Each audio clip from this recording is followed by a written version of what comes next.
నమస్కారం.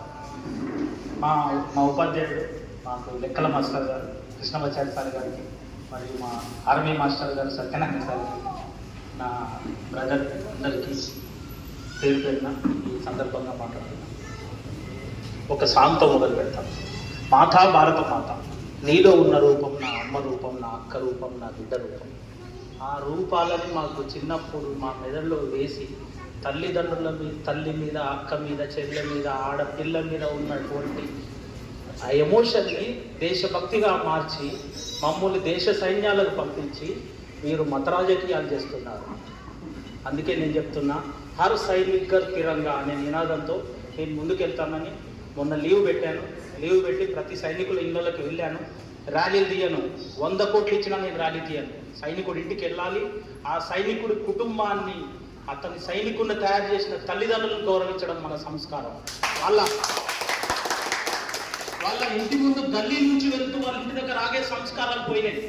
ఆ సంస్కారం నేర్పడం కోసం నేను మొన్న ఒక ప్రెస్ మీట్ సెలవు పెట్టి నేను సైనికుల ఇళ్ళకి వెళ్ళాలి, భరోసా కల్పించాలి. ఎవరైతే మాజీ సైనికుడు యుద్ధానికి వెళ్ళాలనుకుంటున్నాడో అతనికి మెయిల్ పెడతారు, సైన్యం వెళ్తారు. కానీ మెయిల్ పెట్టే ముందు రోజు వరకు కూడా అతని కుటుంబం గురించి కానీ, అతని బిడ్డ గురించి కానీ పట్టించుకునే నాదుడు ఉండడు. 100 కోట్లు ఉన్నామని చెప్పుకుంటారు. ఆడ ఉన్నది లక్షల్లో సైన్యం ఉంది, 100 కోట్లు లేరు. 100 కోట్లు మనుషుల్లో ఉన్నారు.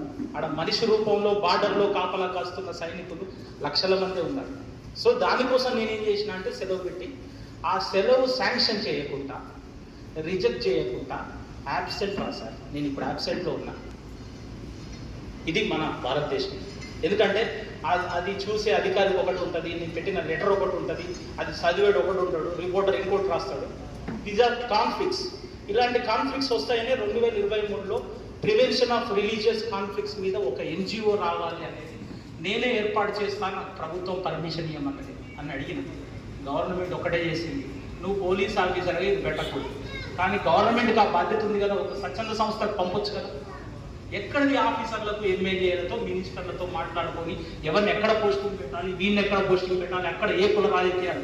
కులం మాట్లాడేవాడికి మతం మాట్లాడే హక్కు లేదు, మతం మాట్లాడేవాడికి సైన్యం మాట్లాడే హక్కు లేదు. ఇది నా ఒక మాజీ సైనికుడు కూడా నా యొక్క బాధ.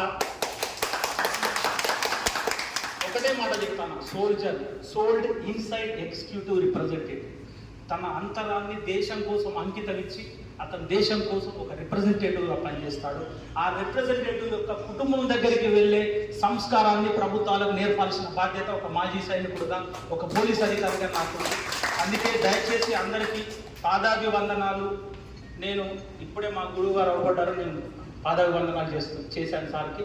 మీ ఇళ్ళకు వచ్చి మీ పాదాలకు వందనాలు చేసుకోవడం నా బాధ్యత సైనికుడా. ఎందుకంటే నువ్వు అక్కడ ఆ గ్రామంలో నువ్వు సెలవులో వచ్చినా కూడా నిన్ను చూసి అక్కడ పౌరులు డిసిప్లిన్ రావాలి. డిసిప్లిన్ రావాలంటే నీ గొప్పతనం నీ చుట్టుపక్కల ఉన్న ఇళ్ళకి తెలవాలి. ఫస్ట్ సమాజంలో ఉన్నటువంటి ఎక్కడెక్కడో అమెరికాలో ఉన్న వాళ్ళకి నీకు తెలవాల్సిన అవసరం లేదు. నువ్వు మళ్ళీ వచ్చి బతకాల్సింది అక్కడే కదా. 10 మందికి తెలిసినాక నువ్వు తప్పు చేయాలన్నా కూడా చేయలేవు. ఎందుకంటే నీకు సామాజిక బాధ్యత ఏర్పడుతుంది. దీనికోసం నేను ఈ 2 రోజుల్లో మన సైనికులు ఎవరైతే నాకు వాళ్ళ ఇంట్లో లొకేషన్ పెడతారో, మన కేశవరావు గారు, మన మిత్రులు సుభాష్ చంద్రబోస్ మేడం గారు ఎవరన్నా వచ్చినా వాళ్ళందరితో పాటు మీ ఇళ్ళకి వచ్చి మీకు సన్మానం చేసి మిమ్మల్ని దేశం కోసం సైన్యానికి పంపించారు. ఒక తల్లి అయితే సైన్యంలో వాళ్ళ కొడుకుంటే నేను వెళ్తే మీద పడి ఏడుస్తుంది. వాళ్ళ కొడుకును ఫోటో చూపించి, ఈ ఫోటో ఇట్లా నేను పట్టుకొని ఆ పిల్లగాడికి మెసేజ్ పెట్టిన, థ్యాంక్ యూ సార్, నాకు ఒకవేళ ప్రాణం పోయినా మీరున్నారు అని. అంటే నీడ్ సిచ్యువేషన్స్లో నీట్గా రెస్పాండ్ అవ్వాలని నాకు. అంతే కానీ నేను ఏదో రేపు ఎలక్షన్స్ వస్తే దాంట్లో నేను చెప్తాను, నాకు 100 కోట్లు ఇచ్చినా నేను ఎమ్మెల్యేగా నిలబడను. ఎందుకంటే ఒక పార్టీలో నిలబడ్డామంటే అన్ని వర్గాల మనుషుల వ్యక్తిని కాదు, నేను ఒక పార్టీ వ్యక్తిని అయితే. సైనికుడు ఎప్పుడు ఒక పార్టీ వ్యక్తి కాకూడదు. సైనికుడు ఎప్పుడు దేశం అంటే మట్టి కాదు, దేశం అంటే మనుషులు. మీరందరూ మనుషులే. ఎస్, నేను అందుకోసమే సర్వమత సైన్యం అనుబట్టి పెట్టాను. ప్రతి నెల డ్రా తీస్తున్నాం. ఆ డ్రాలో ఏ మతం వస్తే అదే నా మతం, ఒక సైనికుడికి అదే మతం. ఎందుకంటే అన్ని మతాలను స్వాగతించిన ఒకప్పుడు, ఇప్పుడు కూడా అన్ని మతాలను నేను ఎల్లగొడతా, ఉరికిచ్చి తలకు కొడతాం అంటే అది రాజకీయ కుట్రే. ఏ ఒక్కరిని కాదు, చిన్న ఒక కాకిని కూడా తీసుకుపోయి పక్క దేశానికి పంపలేవు. మనిషిని ఎట్లా దొరుకుతారు? ఇవన్నీ తుచ్చ రాజకీయాల కోసం మాట్లాడేటివి. దాంట్లో పెద్ద పెద్ద వక్తలు కూడా అలాంటి వాటిలో. నేను ఒక విషయం చెప్తున్నా, మోడీ గారు అంటే నాకు అమితమైన ప్రేమ. అదేవిధంగా రేవంత్ రెడ్డి గారు అంటారు, వాళ్ళ వ్యక్తిత్వాలు నాకు అనవసరం, they are in a constitutional post, కాబట్టి ఆ పోస్ట్ మీరు చేయాలి, అందులో ఉన్నంతకాలం మళ్ళీ గౌరవించడం మన బాధ్యత.